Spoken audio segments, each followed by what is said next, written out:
I'm Peggy Stevens, and this is Life as You Know It.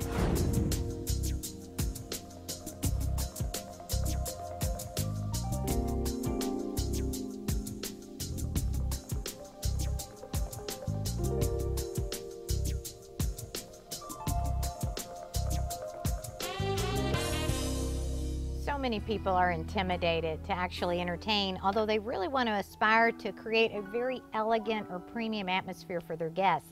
And we want to show you tonight some very simple tricks of the trade. And life as you know it, of course, means that you don't have every single piece of china, glass, silverware, and platters, and you might even be intimidated to cook a really fabulous meal for your guests. But you know what you can do is simplify it.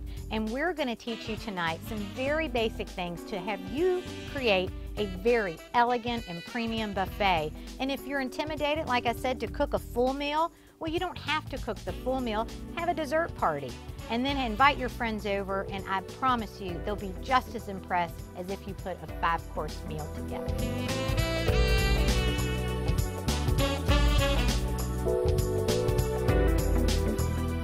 When you're selecting a tablecloth is really important because it almost serves as your backdrop or canvas for the entire buffet. Now, don't ever panic that you can't find the right size tablecloth, because when I used to be in the hotel business, we used to double up cloths all the time. The important thing is that they hit the floor so that you really can't see things that are tucked in. By the time you get all your china, glass, silverware on the table, you can't even tell that there's 2 cloths on the table.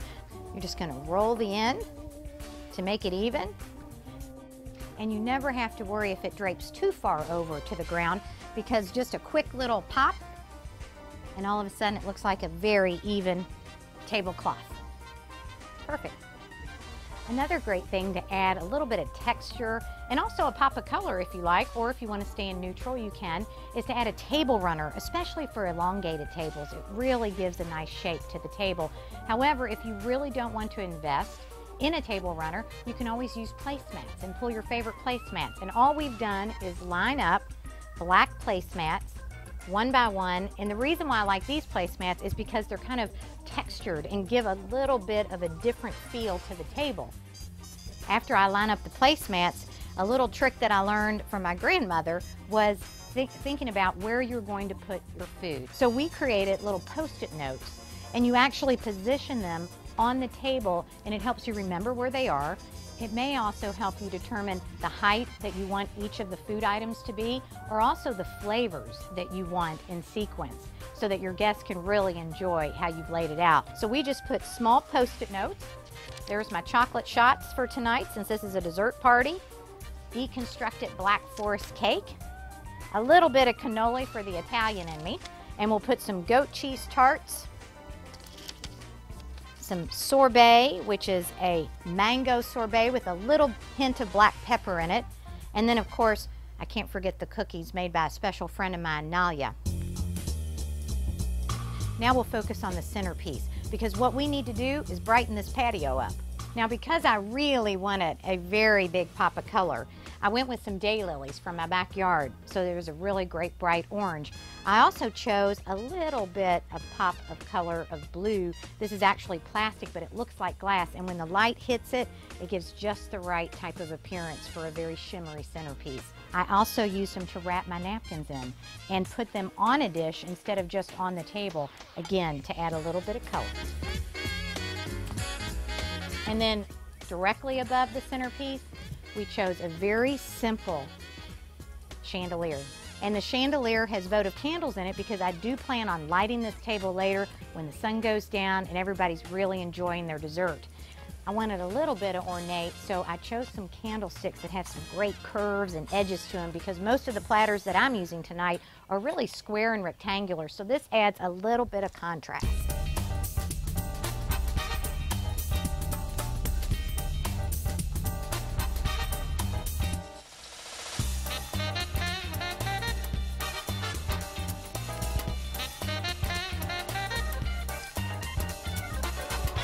After planning hundreds of events professionally, there is one thing that I have learned of how to impress your guests, and that is experiential entertaining. Now, what does experiential mean?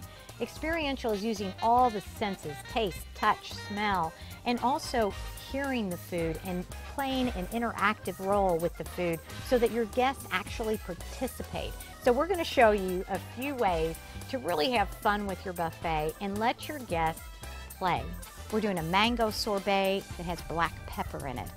And how easy was this? All we did was take an ice bucket, add the sorbet, make sure it's really chilled and frozen, and then I just took my barbecue skewers, skewered the fruit, and put it in the mango for effect. So it makes a great presentation and also very cooling on a hot summer night.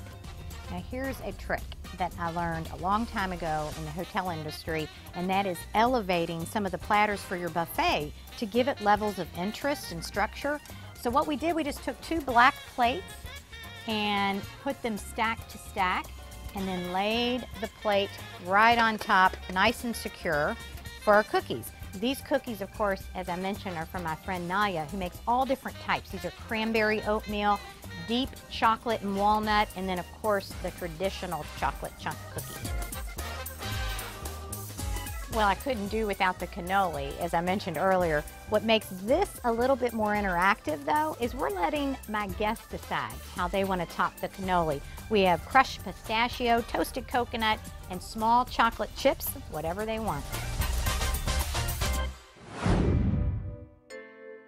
Right here we have deconstructed Black Forest chocolate cake. But the fun part about this is you're asking your guests to get involved again. Because it's deconstructed, they put together how much or how little they'd like of a dark chocolate mousse and, of course, bourbon marinated cherries. And they can stack any way they want, if they like more cherries, more cake, or a combination of all 3. When you're creating your menu and buffet and you're trying to come up with your serving platters, always think of the color of the food itself. For example, this dark, rich chocolate Black Forest cake, I knew that I wanted to put it on the platter, but thought maybe it would get lost within the stripes of the platter. So I laid a bed of yogurt-covered raisins at the bottom. You can use nuts, you can use any type of candy to line the bottom of a tray, anything that'll really pop and give it a great contrast.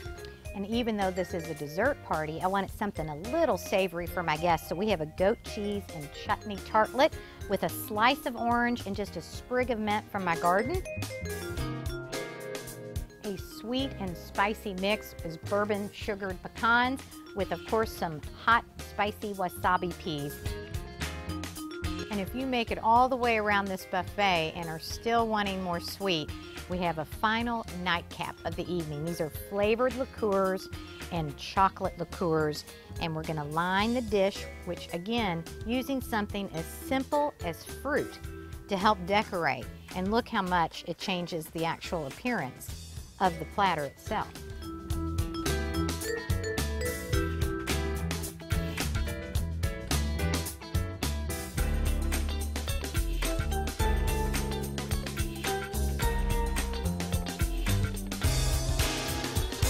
Now, to totally change the flavors of all the desserts that they've just sampled, we've got a stacked martini bin here, which actually saves us space because we have such a small bar to put out on this patio.